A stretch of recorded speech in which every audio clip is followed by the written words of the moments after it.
Bismillahirrahmanirrahim. Assalamualaikum warahmatullahi wabarakatuh. Innal hamdalillah nahmaduhu wa nasta'inuhu wa nastaghfiruhu wa na'udzu billahi min shururi anfusina wa min sayyiati a'malina. Man yahdihillahu fala mudilla lahu wa man yudlil fala hadiya lahu. Asyhadu an la ilaha illallah wahdahu la syarika lahu wa asyhadu anna Muhammadan 'abduhu wa rasuluh. Ya ayyuhalladzina amanu taqullaha haqqa tuqatih wa la tamutunna illa wa antum muslimun. Ya ayyuhan nasu taqu rabbakumul ladzi khalaqakum min nafsin wahidah wa khalaqa minha zawjaha wa batha minhuma rijalan katsiran wa nisaa'a wattaqullaha alladzi tasaaluna bihi wal arham innallaha kana 'alaykum raqiba. Ya ayyuhalladzina amanu taqullaha wa qulu qawlan sadida yuslih lakum a'malakum wa yaghfir lakum dhunubakum. ومن يطع الله ورسوله فقد فاز فوزا عظيما أما بعد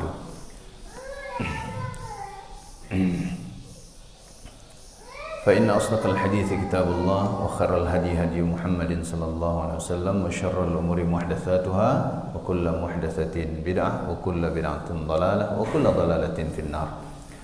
Baik para ikhwan dan akhwat rahimani rahimakumullah, kawan-kawan bikers muslim dari Padang ya.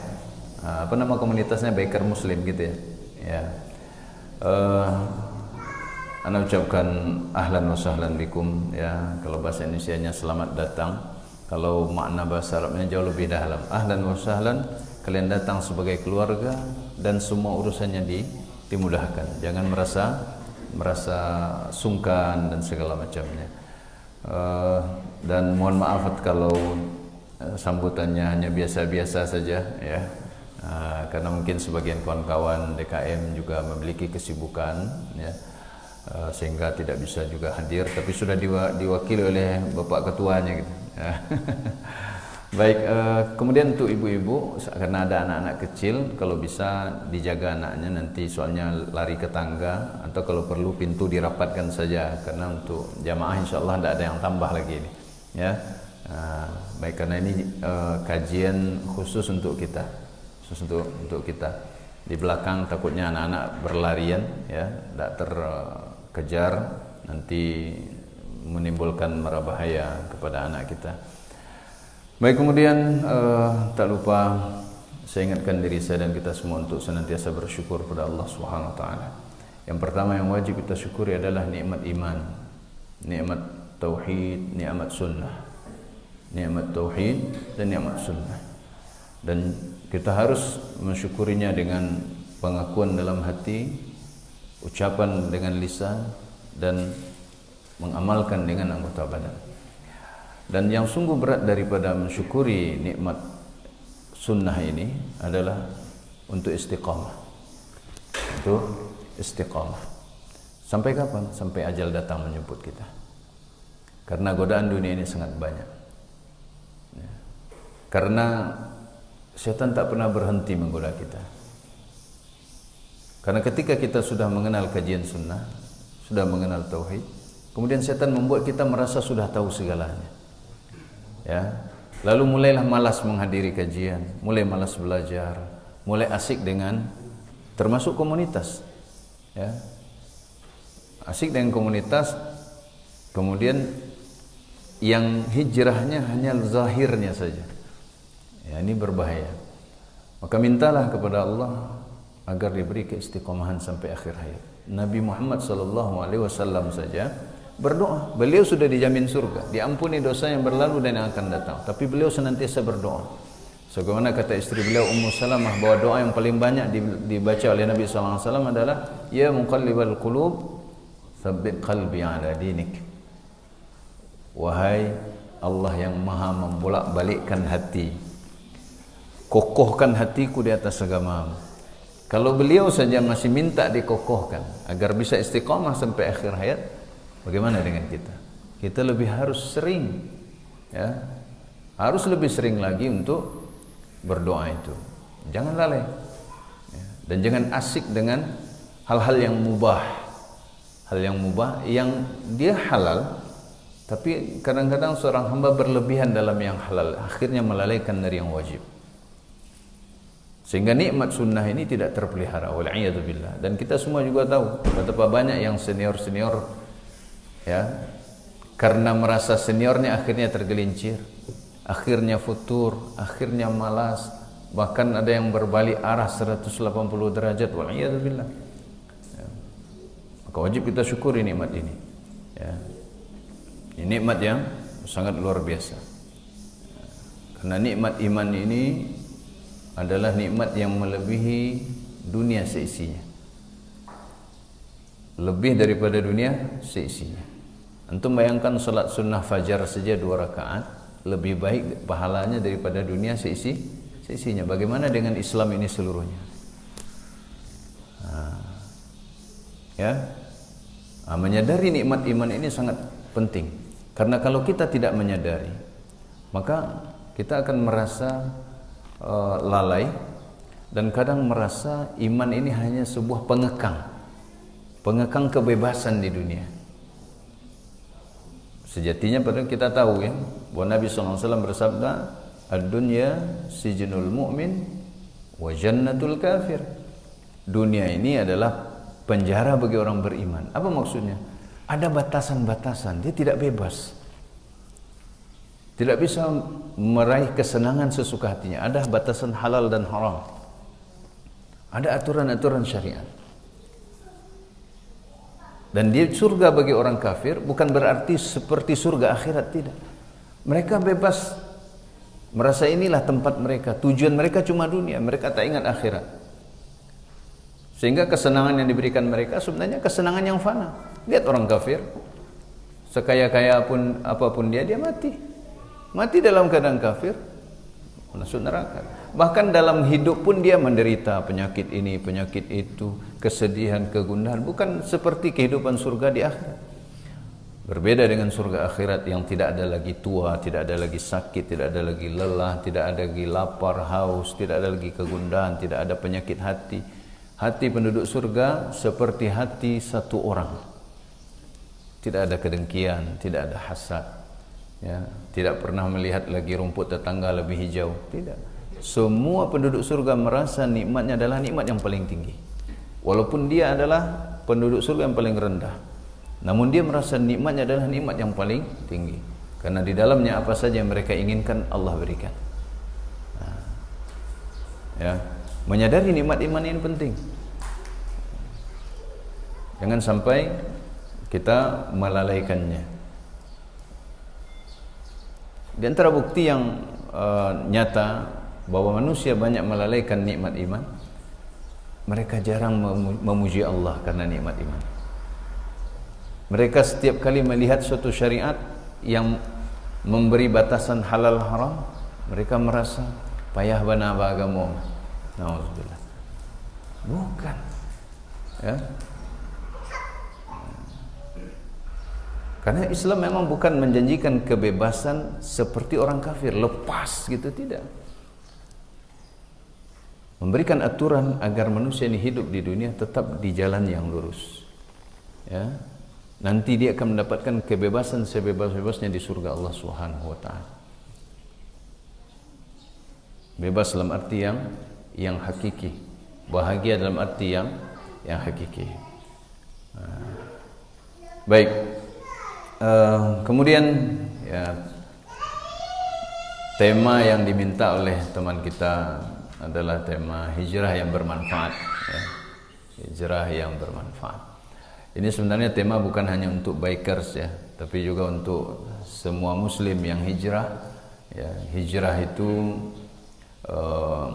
harus betul-betul dipahami ketika kita hijrah. Dia bukan hanya sekedar hijrah zahir sebenarnya. Kalau kita jelaskan sedikit makna hijrah. Ya, hijrah itu secara bahasa artinya meninggalkan. Artinya tarakah. Ya. Atau berpindah dari satu tempat ke tempat yang lain, atau meninggalkan sesuatu dan mengambil sesuatu yang lain. Nah, itu secara bahasa artinya seperti itu. Ya. Dan hijrah secara syar'i adalah berpindah dari negeri kufur atau negeri syirik ke negeri Islam. Ya. Yang diawali dengan hijrahnya para sahabat. Ya, yang paling utama adalah hijrah dari Makkah ke Madinah. Dan sekarang setelah Makkah ditaklukkan, tidak ada lagi hijrah dari Makkah ke Madinah. Karena Makkah sudah menjadi negeri tauhid sampai sekarang. Ya. Dan kapan berlaku lagi ini? Kalau ada orang yang tinggal di negeri kafir, dia terhalang melaksanakan ibadahnya atau melaksanakan agamanya, maka dia wajib hijrah.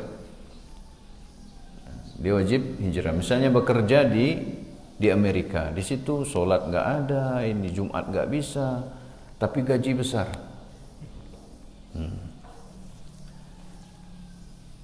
Wajib hijrah? Iya, wajib.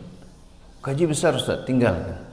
Para sahabat meninggalkan rumah mereka, harta mereka, tanah-tanah mereka di Makkah semuanya diambil oleh orang kafir. Demi apa? Demi agamanya. Gak ada. Kalau sudah tantangannya dunia, tinggalkan dunia itu. Jadi dia berlaku sampai hari kiamat. Kalau seorang berada di negeri kafir dan dia tidak bisa mengamalkan agamanya, tidak bisa mendakwahkannya apalagi, maka dia wajib kembali ke negeri Islam. Karena agamanya itu lebih bernilai daripada dunia seisinya. Dunia ini kita tahu fana, tapi seringkali kita lupa. Kita sibuk mengejarnya. Coba kita hitung saja makanan kita. Dari kecil sudah berapa ton makanan yang antum makan? Berapa ton? Tidak terhitung. Taruhlah misalnya satu hari itu sekilo. Kalau 365 hari 365 kilo. Kalau umur antum 10 tahun sudah 3 ton 650 kilo. Ya, kalau udah 40 tahun, nah berapa tuh? Nah, udah hampir 16 ton. Ya, 16 ton. Yang jadi daging dan tulang antum berapa ton?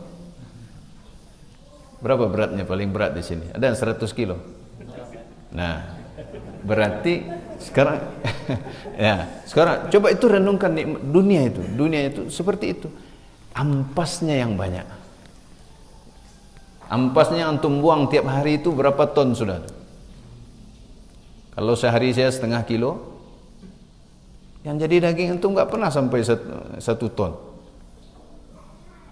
Sedikit yang kita butuhkan dari dunia ini. Ya.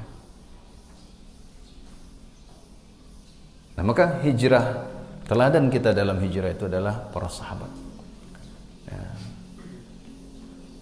Mereka betul-betul meninggalkan dunia untuk menjaga agama mereka. Nah, ya.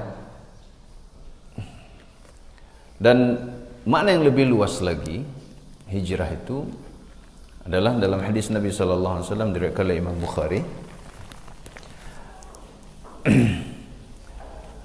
Beliau bersabda, "Al-muslim man salima al-muslimuna min lisanihi wa yadihi." Atau ya, min lisanihi wa yadihi.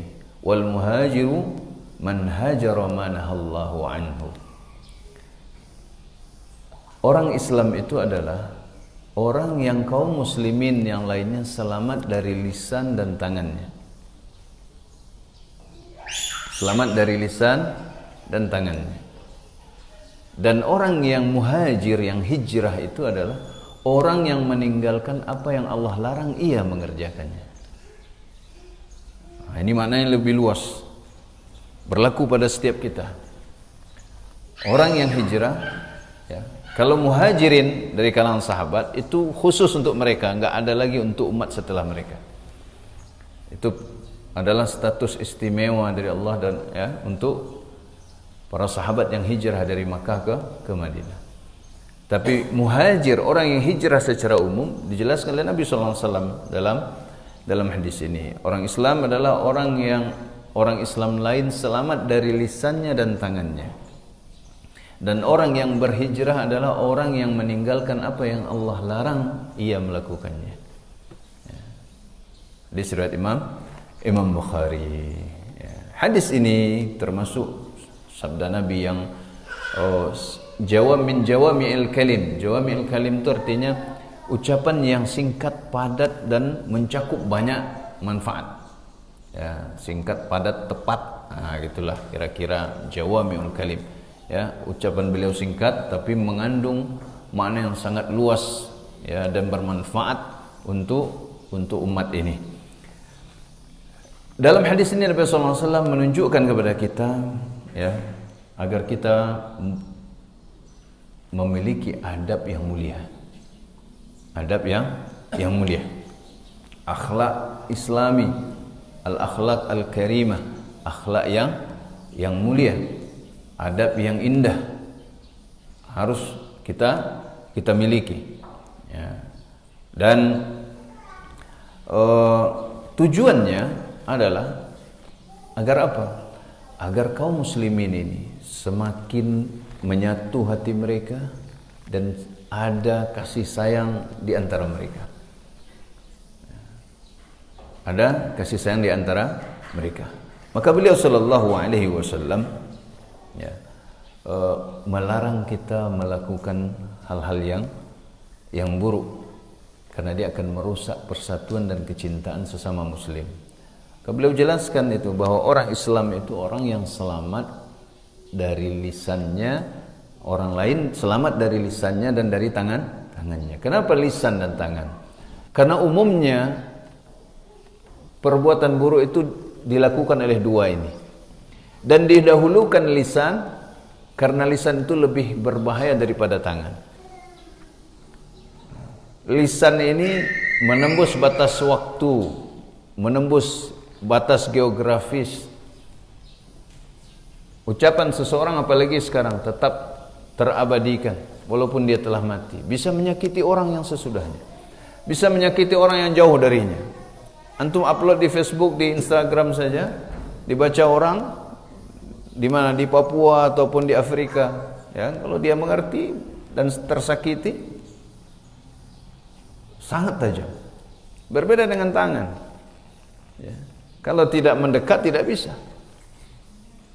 ya, tidak mendekat tidak bisa digapai oleh tangan kita.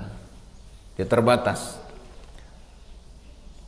Namun sekarang tangan ini juga sudah mirip-mirip lidah kita. Ini berbahayanya zaman kita ini, sangat semakin berbahaya. Sehingga lisan itu sekarang 11. Ngetik di medsos. Kan bukan lidah antum yang ngetik kan? Ya, nanti jilat-jilat HP orang. Kenapa saya ngetik? Enggak bisa. Nah, ini lisan yang bertulang ini. 10 jari ini mewakili lisan ini. Dengan adanya globalisasi informasi, teknologi yang demikian canggih, maka bahaya semakin mengintai kita. Maka Nabi SAW menjelaskan bahwa orang Islam yang hakiki itu, yang sempurna itu, sempurna akhlaknya, sempurna akidahnya, sempurna perbuatannya, adalah orang Islam lain selamat dari lisannya dan tangannya. Ya. Sakit karena tangan bisa hilang, tapi sakit karena lisan membekas panjang masa. Nah, untuk memperoleh akhlak yang mulia, maka jaga lisan dan tangan kita. Karena sungguh tidak menyakiti orang lain dengan lisan dan tangan itu adalah bagian dari kemuliaan akhlak seseorang. Ya. Nah, dia tidak menyakiti siapa. Lisan, banyak sekali dosa lisan. Bergunjing, berdusta, ya. Apalagi berjanji, ya, menghina, mencaci, banyak sekali, ya. Begitu juga tangan. Tangan umumnya adalah dalam anggota badan dia yang utama untuk melakukan sesuatu.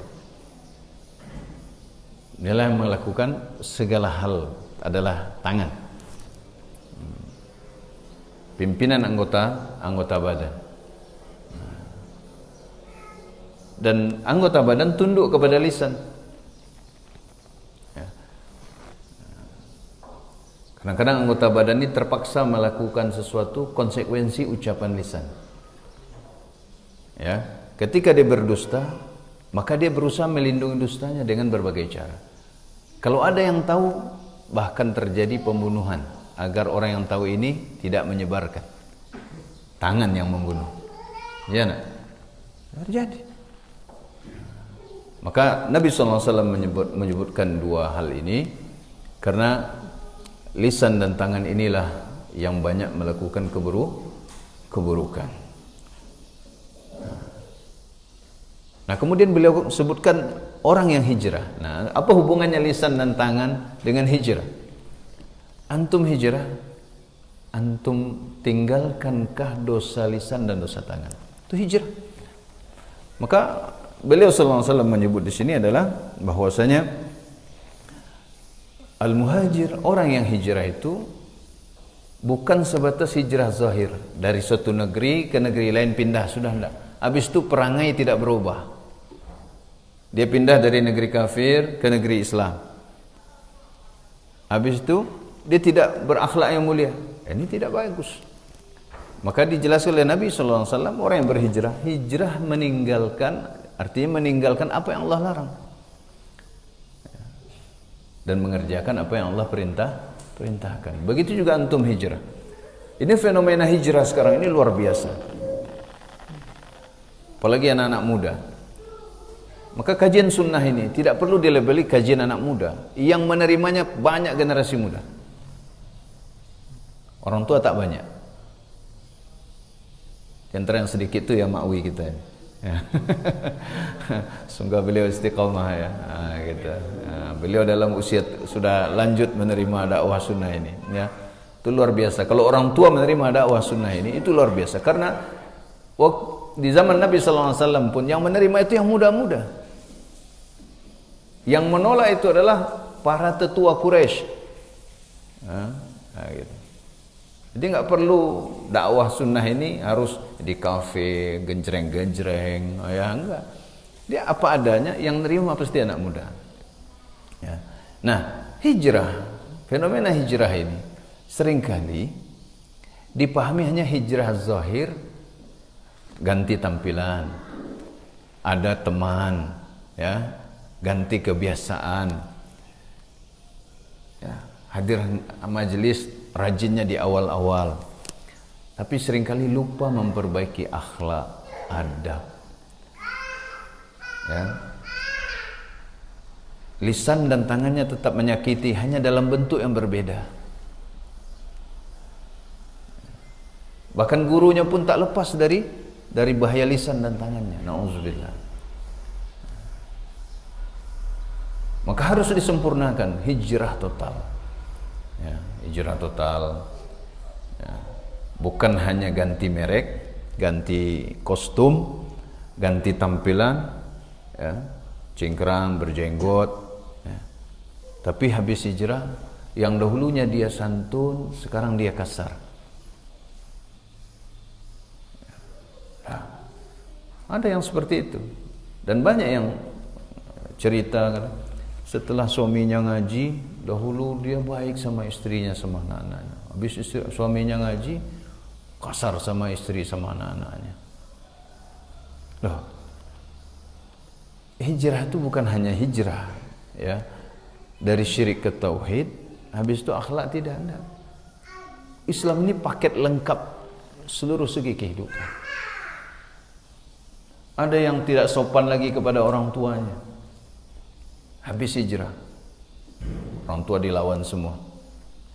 Betul orang tuanya salah, tapi tidak boleh dijadikan kesalahan orang tua sebagai pembenaran bagi anak untuk berlaku kasar kepada orang tua.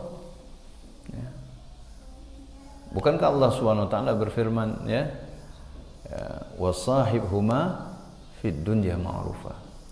Ya, wa in jahadaka ala an tusyrika bima laysa laka bihi ilmun fala tuti'huma wa sahibhuma fid dunya ma'rufa. Jika kedua orang tuamu itu yang memaksa engkau untuk berbuat syirik terhadapku, kata Allah, ini berarti orang tuanya musyrik, jangan engkau taati keduanya. bukan melawan. Jangan kerjakan apa yang diperintahkan berupa kesyirikan tersebut. Lalu wasahibhuma fid dunya ma'rufa, dan pergauli keduanya di dunia dengan baik. Karena ini mencoreng sunnah nantinya. Dianggap wah kaji sasek di malu repek. Dulu sebelum mengaji santun anak mbok baca. Setelah mengaji mukonyo masam, ya kadi buek limau pun taklah bisa, ya buek iasam taklah bisa kan,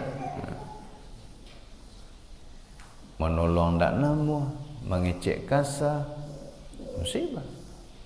Ya. Pelajari sejarah Nabi Sallallahu Alaihi Wasallam, sirah beliau.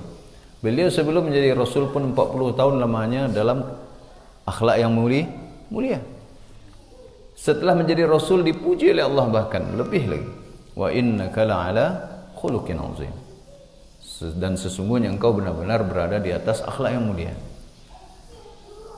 Maka ini tantangan bagi teman-teman ya, yang secara khusus teman-teman bikers untuk betul-betul berusaha hijrah secara total. Antum suka touring, ya. Antum punya motor apalah, ya, walaupun motornya kecil-kecil atau moge. Kira-kira perjalanan antum itu mengganggu orang apa tidak? Itu bagian dari akhlak. Karena antum akan mempertanggungjawabkannya. Knalpotnya, Hondanya lah jauh apa knalpotnya tagaduh aja orang enggak sekilo oleh di belakang. Ondanya lun tibo le dok, suaronya lah tibo. Nah, kan ada seperti itu. Ya. Atau di jalan. Padahal menghilangkan gangguan dari jalan itu adalah cabang iman. Nah, ini tentu menjadi tugas bersama para ustadz, para dai mengingatkan. Bukannya dilarang, ya, tapi bagaimana betul-betul kita merubah suatu yang selama ini kesannya mengganggu dan arogan menjadi suatu yang betul-betul bernilai akhlak dan adab yang mulia. Karena keimanan. Kenapa berkaitan dengan keimanan? Nabi SAW bersabda, "Man kana yu'minu billahi wal yawmil akhir fala yu'dhi jarahu." Barang siapa yang beriman pada Allah dan hari akhir, maka dia tidak boleh menyakiti tetangganya. Kenapa? Beriman kepada Allah dan hari akhir. Orang beriman pada Allah dan hari akhir, kalau dia akan menyakiti tetangganya, dia berpikir nanti Allah akan menghisap saya pada hari akhir. Nah itu. Jadi menghindari gangguan karena keimanan itu adalah karena itu larangan Allah dan Rasulnya. Karena kita akan dihisap gitu loh. Bisa jadi antum rombongan, orang nggak berani marah. Betul, tapi antum akan ditanya nanti. Antum sudah mengganggu orang misalnya. Ya. Akan dihisab nanti pada hari kiamat. Maka hijrah yang bermanfaat itu bukan hijrah zahir saja, tapi dia juga hijrah batinnya. Lengkap. Hilangkan segala penyakit hati. Bergantung kepada selain Allah, berharap pada selain Allah. Tauhid tanamkan. Penyakit-penyakit hati lain berkaitan dengan makhluk, hasad, dengki, tamak, ya, panjang angan-angan, lalai dari mengingat kematian, lalai dari zikrullah, terlalu asik dengan perkara-perkara yang mubah, berlebihan. Tidak. Ya. Agar hijrah itu berarti bagi antum, bagi keluarga, dan juga bagi umat seluruhnya. Ya. Sehingga dengan hijrah yang total, lahir dan batin, kita bisa mendapatkan kebahagiaan dunia dan akhirat. Ya. Bukan menjadi beban bagi dakwah ini. Ini terus terang, orang yang hijrah zahir atau separuh-separuh ini kan menjadi beban bagi para ustaz. Kenapa? Yang dituduh ustadznya. Ya. dia baru hijrah 2-3 kali kajian, lalu buat perangai, nggak bayar hutang misalnya. Ya. Orang berinya hutang karena dia sudah berjenggot, wah ini orang sudah soleh nih. Percaya, tahu-tahu bertahun-tahun nggak dibayar-bayar. Yang ditanya siapa? Siapa gurunya tuh? Iya, saya mengalami sampai hari ini terus begitu. Di mana mengaji? Sama weh. Nah, yang dituduh seakan-akan gurunya yang ngajarin seperti itu. Nah, lalu apa kajinya? Kajian tauhid dan sunnah, tauhid ke tauhid, sunnah ke sunnah. Akhirnya yang dituduh tauhid dan sunnah. Berapa besarnya dosa antum seperti itu? Gara-gara antum agama Allah dicela. Gara-gara lari dari hutang. Ada enggak seperti itu? Ada yang hijrah itu hanya untuk nipu, ada. Memang tujuannya hijrahnya dia akan menyusup untuk mendapatkan keuntungan duniawi. Nipu. Nipu apa? Nipu nak gadis orang. Kawin sana, kawin sini. Ya. Ngaku alumni sana, alumni sini. Ngaku dai besar. Ya. Atau nipu uang orang. Maka ingat Nabi SAW bersabda, hadis niat yang sangat terkenal, innamal a'malu bin niat. Sesungguhnya amal saleh itu sesuai dengan niatnya. Artinya perolehannya, dia diterima atau tidak tergantung niatnya. Maka Nabi jelaskan dengan amal saleh yang sangat agung, yaitu hijrah. Faman kanat hijratuhu ilallahi wa rasulihi wa innamal likulli imri'in ma nawa. Dan sesungguhnya setiap orang hanya mendapatkan apa yang dia niatkan. Ya. Faman kanat hijratuhu ilallahi wa rasulih. Barang siapa yang hijrahnya kepada Allah dan Rasulnya, fa hijratuhu ilallahi wa rasulih, maka hijrahnya benar kepada Allah dan Rasulnya. Kalau niatnya hijrah karena Allah dan Rasul, maka dia benar. Dan itu tampak pada perbuatannya. Wa man kanat hijratuhu lidunya yusibuha. Barang siapa yang hijrahnya untuk mendapatkan dunia. Wah, kayaknya kajian bagus nih. Banyak teman-teman bisa nanti pinjam uang, ya, bisa cari jodoh, bisa ini, bisa itulah, macam-macam ya. Bisa ini rame kayaknya nih. Kalau dagang nih banyak pelanggan, ya. Aw imra'atin yankihuha, atau untuk menikahi seorang wanita. Fa hijratuhu ila ma hajara ilaih. Maka hijrahnya kepada yang dia niatkan itu. Maka di sini apa yang berperan untuk meluruskan agar hijrah kita itu ke arah yang benar adalah niat. Perbaiki niat kita, ya. Luruskan karena Allah Subhanahu wa taala, maka yang lain-lain itu akan Allah mudahkan. Ya. Dan Allah akan berikan keistiqomahan kalau kita memiliki niat yang lurus, ikhlas karena Allah Subhanahu wa taala. Dan hadis ini hadis yang sangat mulia sekali. Andaikan setiap kita merenungi hadis ini dalam setiap langkah yang kita lakukan, maka kebaikan itu akan sangat mudah, ringan bagi kita untuk melakukan kebaikan dengan niat yang ikhlas. Dan sangat berat melakukan kemungkaran, walaupun itu sangat kecil. Dan dia justru bahagia meninggalkan hal-hal yang dilarang, tidak merasa terkungkung. Orang yang ikhlas, dia akan merasa bahagia, bahkan meninggalkan kesenangan dunia ini. Lihat para sahabat radhiyallahu anhum, sampai ada yang nggak punya apa-apa lagi, nggak punya apa-apa karena hijrah. Diambil oleh orang musyrik semuanya.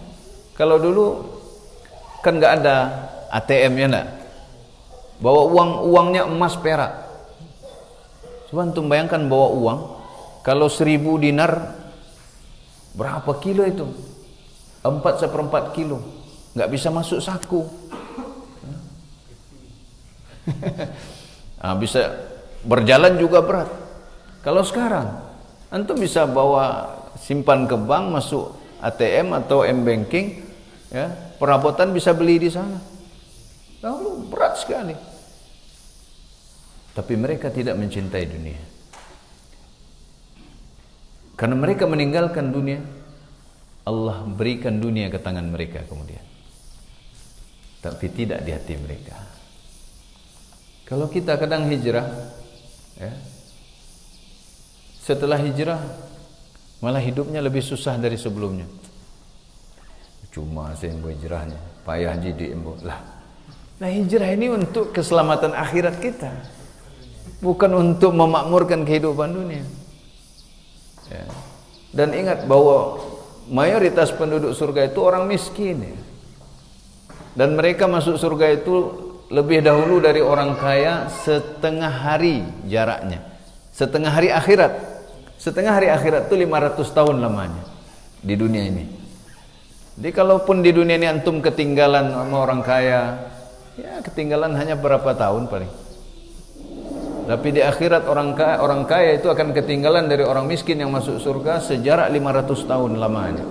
Orang miskin sudah masuk surga selama 500 tahun, baru mereka orang kaya ini masuk. Ya. Maka jangan salah niat dalam hijrah. Ya. Niatkan semuanya karena Allah Subhanahu wa taala. Kalau antum menginginkan akhirat, maka Allah akan mudahkan urusan dunia. Dan rezeki kita itu sudah ditentukan. Ya, rezeki sudah ditentukan. Dia akan mengejar kita seperti ajal mengejar kita. Maka jadikan akhirat tujuan utama. Dunia antum akan datang dalam keadaan menundukkan diri, minta diterima. Nabi SAW bersabda, "Man kanatil akhiratu hammahu, ya, ja'alallahu ghinahu fi qalbihi wa jama'a lahu syamlahu wa atathu ad-dunya wa hiya raghimah wa man kanatid dunya hammahu ja'alallahu faqrahu baina 'ainayhi wa farraqa 'alayhi syamlahu wa lam ta'tihi min ad-dunya illa ma qaddara lahu." Barang siapa, kata Nabi SAW, yang menjadikan akhirat tujuan utamanya, maka Allah jadikan kekayaan itu berada di hatinya. Qanaah, ridha, sabar, bahagia dengan apa saja yang dia dapatkan. Sedikit tak ada masalah. Dia bahagia dengan itu. Karena jiwanya tak tamak dan dia ridha dengan pemberian Allah SWT. Dan Allah himpunkan urusannya. Apa maksudnya? Allah mudahkan urusannya. Kalau antum lihat orang-orang berilmu, orang-orang saleh, kadang anaknya banyak, urusannya banyak, tapi seakan-akan semua urusan itu selesai dengan mudahnya. Kenapa? Allah yang memudahkannya. Urusannya terhimpun sehingga mudah menyelesaikannya. Dan dunia datang kepadanya dalam keadaan hina, minta diterima. Bukan dia yang menunduk-nundukkan diri untuk dunia, tapi dunia tunduk untuknya. Sehingga dia tidak dikuasai dunia.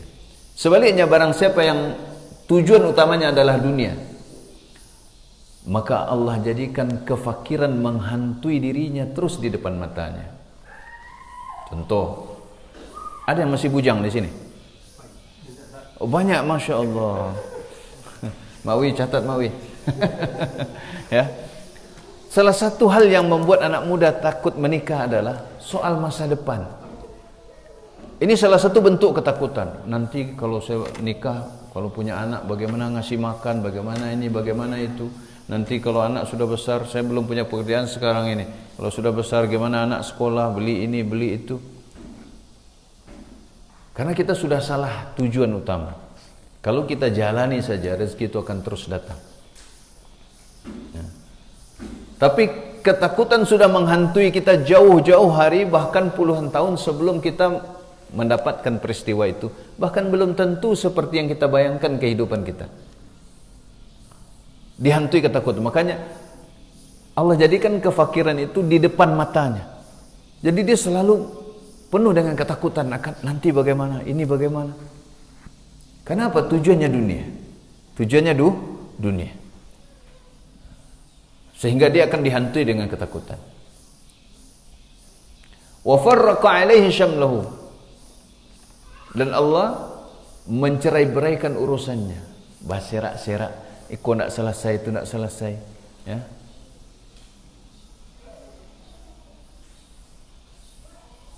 Coba lihat orang yang memang mengejar dunia, lihat bagaimana kehidupannya, pribadinya, rumah tangganya, ya. Dia lupa akhiratnya, dia melalaikan salatnya dengan alasan sibuk. Kadang salat lahi bolong-bolong, kadang hanya salat Jumat, sibuk, dan urusannya tak pernah beres, bercerai-berai. Dan dunia tidak datang kepadanya kecuali sekedar yang sudah ditakdirkan baginya. Maka banyak kita lihat orang yang sibuk 24 jam mengejar dunia, bangun untuk dunia dini hari bisa, untuk salat subuh tidak bisa. Tapi yang datang kepadanya ya segitu-gitu aja. Kenapa? Allah takdirkan cuma segitu. Lalu untuk apa dia mengejar habis-habisan? Yang sedikit itu pun, ya, akan cepat habis. Kalaupun banyak, dia akan meninggalkan dunia ini. Sementara dia lupa membekali dirinya kehidupan akhirat. Dunia yang datangnya sebanyak itu. Maka banyak orang kita lihat, ya, sepanjang hayatnya mengejar dunia, tapi gak kunjung menguasai dunia. Maka penyakit mencintai dunia itu berbahaya. Penyakit cinta dunia itu bukan, ya, berarti penyakit cinta dunia hanya ada pada orang kaya, tidak. Orang kaya belum tentu cinta dunia, tapi dunia datang kepadanya. Allah takdirkan dunia itu di tangannya banyak. Maka ada orang kaya yang dermawannya, Masya Allah, karena dunia tidak dicintainya. Ada orang miskin 7 turunan, tapi cinta dunianya, Masya Allah, di hati ini dunia saja. Salat enggak, ibadah enggak, puasa enggak, akhlak enggak, moral enggak, adab enggak, akidah enggak, agama diabaikan sama sekali. Cari dunia, sudah 7 turunan masih miskin. Miskin papa, juga miskin mama, ya, gitu kan. Nauzubillah, gitu kan.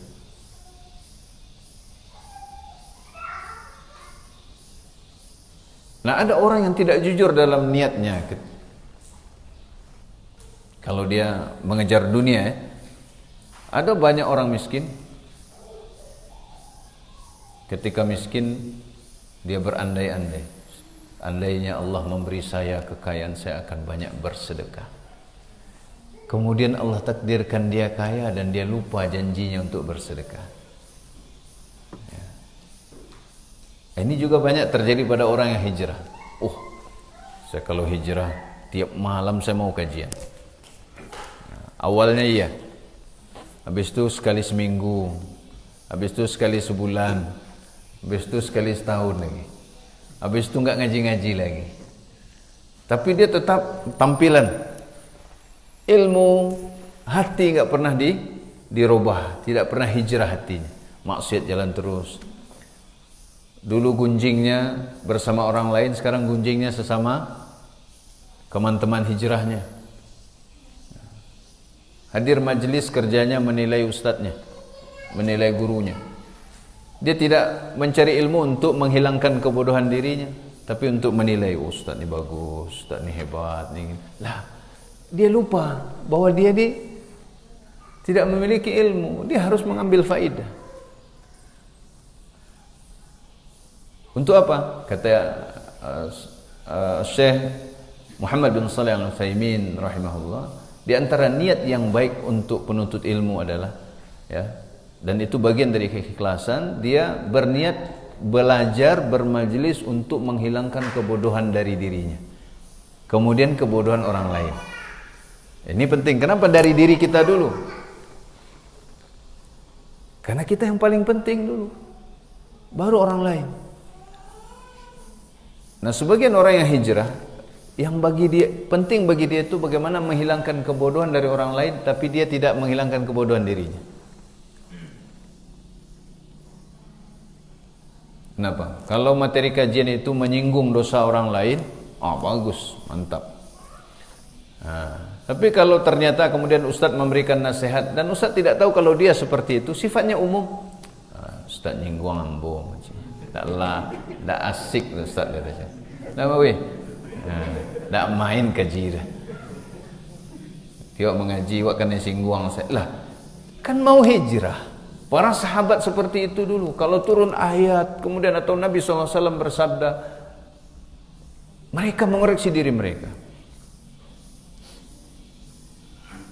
Padahal mereka orang-orang terbaik, tapi nggak pernah merasa terbaik. Umar bin Khattab dijamin surga, setan pun takut padanya. Beliau pun takut kemunafikan. Tanya ke Hudzaifah, wahai Hudzaifah, setelah Nabi SAW meninggal. Karena satu-satunya sahabat yang tahu nama-nama orang munafik di Madinah. Diberitahu oleh Nabi SAW siapa orang munafik di Madinah, Fulan bin Fulan, Fulan bin Fulannya. Hanya satu orang sahabat, yaitu Hudzaifah bin Yaman. Abu Bakar tidak tahu, Umar tidak tahu. Mereka para sahabat yang lain ini tahunya orang munafik dengan ciri-cirinya saja. Adapun Hudzaifah tahu dengan nama-nama mereka. Karena Nabi SAW memberitahu. Umar bertanya kepada Hudzaifah, wahai Hudzaifah, adakah namaku disebut oleh Nabi SAW termasuk golongan orang munafik yang diberitahukan kepada engkau? Kata Hudzaifah, tidak. Dan aku tak akan memberitahu setelah engkau seorang pun. Itu kenapa? Umar takut. Padahal beliau sudah dijamin surga. Tapi beliau tahu beliau masih hidup, khawatir tergelincir di akhir hayatnya. Nah, yang berbahaya itu penyakit merasa aman dari ketergelinciran. Antum sudah hijrah, sudah ngaji, lalu merasa aman. Oh, anak pasti masuk surga lah. Itu maghrur namanya, orang tertipu. Setan yang menipu antum. Ada contoh besar abad 20. Orang yang kemudian yang tertipu karena kecerdasan dan kehebatannya. Akhirnya dia mati dalam keadaan ateis. Orang yang sempat disebut sebagai Ibnu Taimiyah abad 20. Ketika kuliah dia sedang S1, dia menulis kitab setebal 2000 halaman membantah kelompok-kelompok yang menyerang dakwah sunnah ini. Dia membela tauhid, membela sunnah. Bahkan syekhnya, guru-gurunya tidak ada yang bisa mengalahkannya dalam berhujjah. Sampai sebagian ada ulama menyebutkan bahwa dia telah membayar mahar surga dengan kitabnya. Begitu hebatnya tulisannya. Berdebat ke sana kemari tidak ada yang mengalahkan. Lalu setan, ya, antum jangan anggap setan tidak punya trik menipu. Karena iblis itu masih hidup sejak lebih dahulu dari Nabi Adam sampai sekarang masih hidup. Bayangkan pengalamannya menipu manusia. Nah, ya, senior sekali, paling senior malah. Ya. Dari mana masuknya menyesatkan orang ini? Dibuat dia kagum pada kehebatannya. Lalu dia menyombongkan diri. Lalu dia memuji akalnya. Kecerdasan yang Allah berikan kepadanya, dia anggap itu adalah karena dirinya. Lalu akhirnya setan bermain di akalnya. Karena dia sudah memuji akalnya sendiri, kagum dan ujub dengan akalnya sendiri. Bangga dan sombong, tidak ada orang bisa mengalahkannya dalam berhujjah. Lama-lama setan membuat dia tergelincir, akhirnya mempertuhankan akalnya, berbalik 180 derajat, dia menyerang tauhid dan sunnah, menyerang Islam, ya. Kemudian akhirnya dia menjadi ateis. Tidak sedikit para ulama yang menasihatinya, mengingatkannya, dia tidak mau, karena dia merasa akalnya adalah akal yang paling hebat di dunia. Dia sombong dengan kehebatannya, kepandaiannya berhujjah, kepandaiannya berbahasa, kepandaiannya mengalahkan lawan dalam perdebatan. Hafal Al-Quran, hafal hadis, hafal ini dan segala macam. Dijuluki Ibnu Taimiyah abad 20. Namanya Abdullah Al-Qasimi. Namanya saja Abdullah. Ya. Namanya Abdullah, tapi dia ingkar dan kufur pada Allah. Ya. Akhirnya dia mati dalam keadaan ateis tahun 1996. Nah, coba antum bayangkan kita, ada yang disebut Ibnu Taimiyah abad 21 di sini? Ada kan? Hafal hadis kita berapa? Ada yang sudah hafal Quran? Ya? Jangan tertipu. Termasuk tertipu adalah, oh, anak kan murid Ustaz Fulan, anak kan murid Ustaz Fulan, anak dekat sama Ustaz Fulan, sering foto-foto. Itu tertipu. Karena kita akan membawa amal kita, bukan amal Ustaz kita. Nggak ada hubungan ya keselamatan kita dengan kedekatan kita sama Ustaz. Ya, apalagi Ustaz populer, ya, atau Ustaz nasional. Enggak. Bagaimana kita hijrah dalam arti yang sesungguhnya? Memperbaiki hati kita, memperbaiki amal kita, anggota badan maupun amalan lisan kita. Maka antum berkawan ini jangan karena komunitas motornya, tapi karena takwanya. Ya. Bermotor dengan bertakwa. Itu landasannya. Kalau antum ingin tetap berkumpul di akhirat kelak, bertakwalah. Karena orang-orang yang bertakwa, merekalah yang akan tetap berteman di akhirat kelak.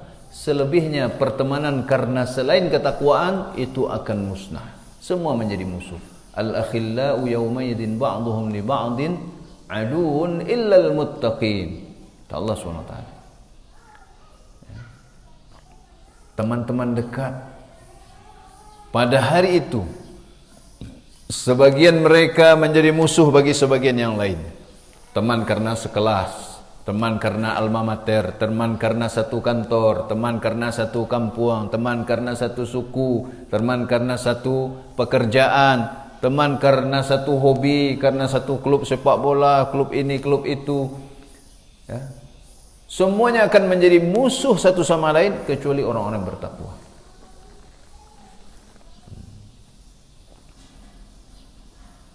Maka hijrahlah lahir dan batin. Ya. Dan itu tidak menghalangi kita dari hal yang halal dalam agama ini. Hanya kita bisa memanfaatkan yang halal itu dalam rangka berhijrah dengan arti yang sesungguhnya. Nah, semoga kajian singkat kita ini bermanfaat bagi kita semuanya dan pertemuan kita diberikan keberkahan oleh Allah Subhanahu wa taala. Dan tentu kita berharap kita tidak bertemu hanya di dunia ini, tapi juga bertemu di akhirat kelak, termasuk pada orang-orang yang bertakwa hendaknya, sehingga kita berteman pula di akhirat kelak nanti di surga Allah Subhanahu wa taala. Surga yang kata Allah, arduhas samawati wal ardh. Luasnya seluas langit dan bumi. Ya. Luasnya seluas langit dan bumi. Dengan segala kenikmatan di dalamnya. Lahum ma yasha'una fiha wa ladaina mazid. Bagi penduduk surga itu apa saja yang mereka inginkan di dalamnya, dan bagi kami atau di sisi kami senantiasa ada tambahan. Demikian penyampaian ana, mungkin terlalu panjang. Cukup ya? Cukup karena waktu sudah 11:30, kita bisa istirahat dulu. Demikian, mohon maaf, barakallahu li walakum. Mohon maaf atas segala kekurangan sajian, hanya air putih, kemudian ya tadi karpet belum dibentang, ya. Nah, inilah keterbatasan manusia. Ya, semoga antum mendapatkan manfaat dalam kunjungan kali ini, dan Allah mengampuni dosa kita dan menerima amal soleh kita hendaknya, dan mematikan kita dalam keadaan sebagai muslim. Demikian, subhanakallahumma bihamdika asyhadu an la ilaha illa anta astaghfiruka wa atubu ilaik. Wassalamualaikum warahmatullahi wabarakatuh.